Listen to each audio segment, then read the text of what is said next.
যেহেতু বাবু বুঝতে পারছে, ওর জন্য ওকে আমি চারিপাশে কাঁথা দিয়ে দিয়েছি। আর ভালোভাবে আর এখানে ও ভালোই বসে আছে,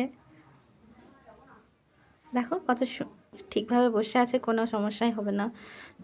একটু এদিক ওদিক পড়ে গেলেও কোনো হবে না। ভাই এদিকে নিয়ে ভাই এসছে কচুরি নিয়ে এসছে, কচুরি আর তো আমি ঘুগনি। চলো কচুরিগুলো এটা এক বার এক করে থালে বার করে নিলাম। মোট 4টা কচুরি আছে, আমার 2টা, ভাইয়ের 2টা।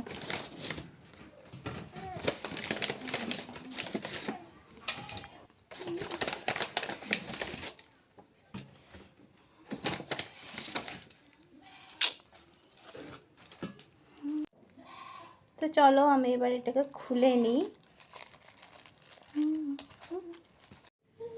তো এবার কচুরিটা খেয়ে নিয়ে আমি মাটনটা ভালোভাবে পরিষ্কার করে নেব। আজকে মাটন এনেছে। তারপর মাটনটা ধুয়ে নেওয়ার পর আমি আদা রসুনগুলো ছাড়িয়ে দিচ্ছিলাম, কারণ আমি অন্য কোনো এইদিকে কাজ আদা করা তো আমার রসুনগুলো পক্ষে সম্ভব ছাড়িয়ে না। নিচ্ছি। এখন এরপর আমার মাটন কোনো রান্না ভিডিও চলছে। করাই হয়নি, কারণ পুচকু আর শুয়ে বসে থাকছিল না, কান্নাকাটি করছিল।